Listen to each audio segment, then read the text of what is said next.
So ubu tuvugana tukaba twinjiye hano bahita ni chapelle y'iki Kibeho y'amabonekero. Turi kubona harimo umukobwa ufite amazi, ari amazi y'umugisha cyangwa nayo kunywa afite? Amazi y'umugisha bayavomera he, bayakura hehe, bayahabwa nande? Mo hepfo ku isoko. Bajya kuvoma ubwo n'isoko turaza kuyigeraho. None se nanjye ndibuze kubonekerwa? Abatazi Kibeho tugiye kuhabatembereza. Ubu hano ni mu kahe karere? Turi mu karere ka Nyaruguru, umurenge ni Kibeho, akagari ko simbizi. Ni mu kahe kagari? Tunyuze hano hari ikibazo tuzamukanye hano. Ndiko n'abantu bambaye amashapuri, buriya nabo baje gusenga.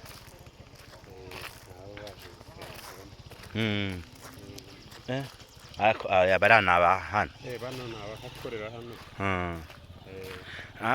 Twinjirane kandi dutemberane Ikibeho kwa Bikira Mariya nyina wa Jambo, hamwe benshi bagera bakahakura gusubizwa, bakahakura umunezero, bakahakura amabonekerwa atandukanye.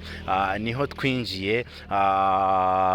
Murabizi ujye uvuze Ikibeho benshi bumva ibintu byinshi cyane bitandukanye. Iki ni kiliziya, iyi ni chapelle.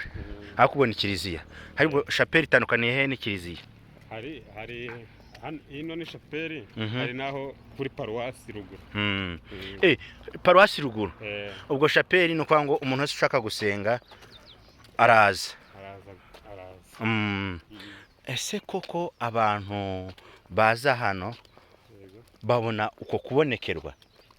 Oya, ntabwo ari bose. Ntabwo ari bose. Biterwa n'ukuntu umuntu yazanye ukwemera cyangwa ubukizwa. Ukwemera k'umuntu. Ni hamwe mu hantu hatuje cyane. Ubundi abantu baturiye hano bahafata gute? Biterwa no kwemera k'umuntu, kubera ko hano buri wese aba afite kwemera ko. Hari abafite nk'ahantu nyine ubutaka butagatifu. Mwaramutse mubyeyi, muri amahoro? Kristo Yesu akuzwe. Twabaganiriza niba ntacyo bibatwaye, nk'umunota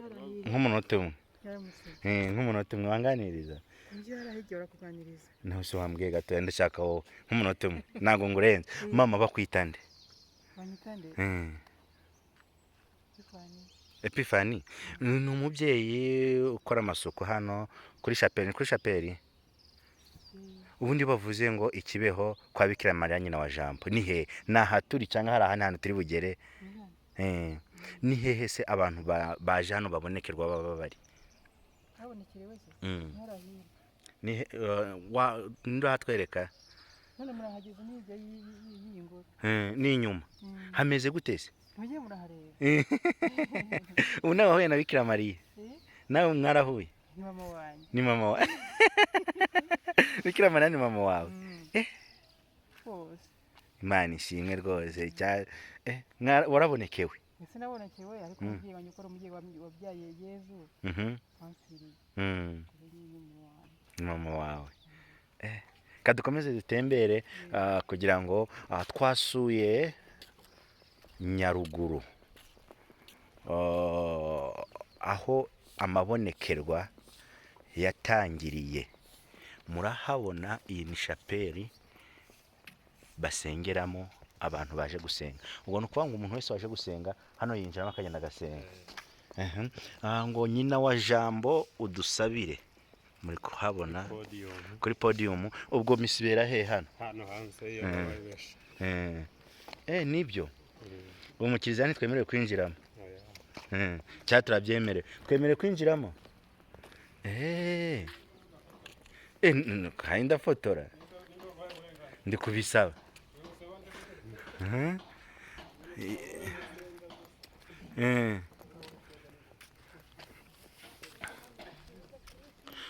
Yes, muri kuhabona abantu batandukanye. Ari amazi nayo umugisha cyangwa bavuye kuyasengera?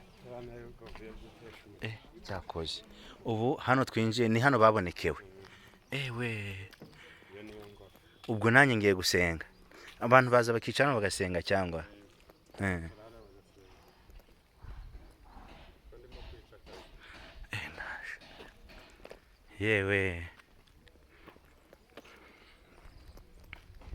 mwahabonye rero twabatembereje twagira ngo tubaganirize tubereke ikibeho mujya mwumva mama hano ni ikibeho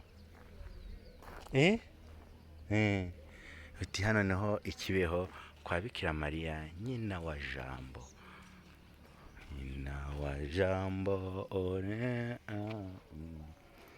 habonetse mu Rwanda ikibeho Mr Jean Ngugu nkigera ikibeho bwa mbere agize amayerekwa yongera abonekerwa bundi bushya.